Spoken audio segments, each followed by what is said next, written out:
বঙ্গের ভোটের ভয়ঙ্কর সমীক্ষা। বিজেপি বনাম তৃণমূল, বাংলা এবার কার দখলে? দীর্ঘ প্রচার, জনসংযোগ, রোড শোর পর আজ শুরু ২৬ বিধানসভা নির্বাচন। পশ্চিমবঙ্গ সহ ৫টি রাজ্যে প্রথম দফার নির্বাচন। পশ্চিমবঙ্গের মোট ১৬টি জেলায় ১৫২টি আসনে লড়াই শাসক বিরোধী দলগুলির মধ্যে। ৪ মে ফলাফল ঘোষণা। ২০২৬ সালে পশ্চিমবঙ্গ বিধানসভা নির্বাচনকে কেন্দ্র করে রাজনৈতিক মহলে তীব্র উত্তেজনা তুঙ্গে, যেখানে শাসক দল তৃণমূল কংগ্রেস এবং প্রধান বিরোধী দল ভারতীয় জনতা পার্টির মধ্যে হাড্ডাহাড্ডি লড়াইয়ের আভাস পাওয়া যাচ্ছে। মূলত এবারে লড়াই শাসক দল তৃণমূল কংগ্রেস, বিরোধী দল বিজেপি, তৃতীয় শক্তি বাম, তাদের সঙ্গে রয়েছে জোটসঙ্গী আইএসএফ ও চতুর্থ শক্তি হিসেবে নতুনভাবে আত্মপ্রকাশ করতে চাইছে জাতীয় কংগ্রেস। সেই জায়গায় টাফ ফাইট দিচ্ছে প্রত্যেকটি দলই। বঙ্গজুড়ে এখন বড় ফ্যাক্টর এসআইআর। এই বঙ্গেই ভারতীয় জনতা পার্টি দ্বিতীয় অবস্থানে রয়েছে। সারা ভারতে ২১টি রাজ্যে বিজেপি ও তাদের জোট সরকার চলছে, কিন্তু পশ্চিমবঙ্গে বিজেপি বারবার ধাক্কা খাচ্ছে। ২০১৯, ২০২১, ২০২৪ প্রত্যেকটা বারেই ধাক্কা খেয়েছে ভারতীয় জনতা পার্টি। এবার এসআইআর এর ফলে প্রায় ৯২ লক্ষ মানুষের নাম বাদ পড়েছে ভোটার তালিকা থেকে। এই অবস্থানে দাঁড়িয়ে বিরোধী দলনেতা শুভেন্দু অধিকারী দাবি করেছেন যে দল ১৭৭টি আসন পাবে, কিন্তু এই সিট সংখ্যার ভোট হলো হিন্দু ভোটকে একত্রিত করার। যদিও এই তত্ত্ব কতটা খাটবে তা নিয়ে প্রশ্ন আছে।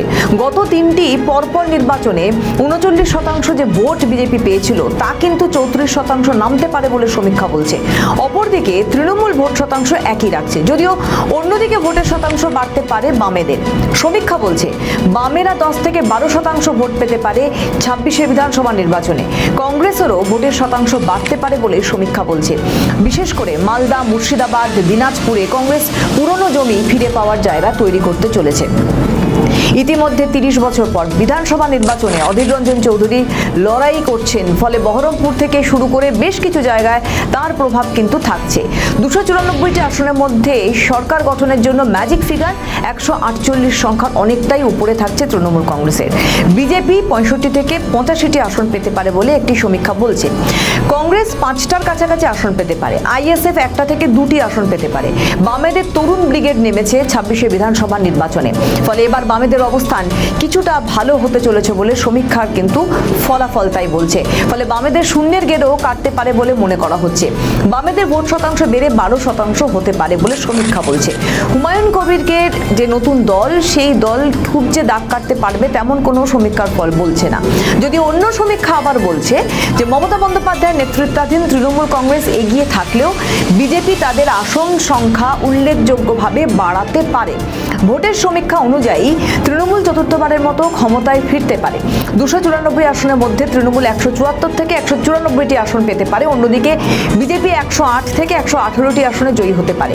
অন্য আরেকটি জনমত সমীক্ষা বলছে যে তৃণমূল ১৫৫ থেকে ১৭০টি আসন নিয়ে এগিয়ে থাকলেও বিজেপি ১০০ থেকে ১১৫টি আসন পেয়ে ভোটের ব্যবধান কমিয়ে আনতে পারে।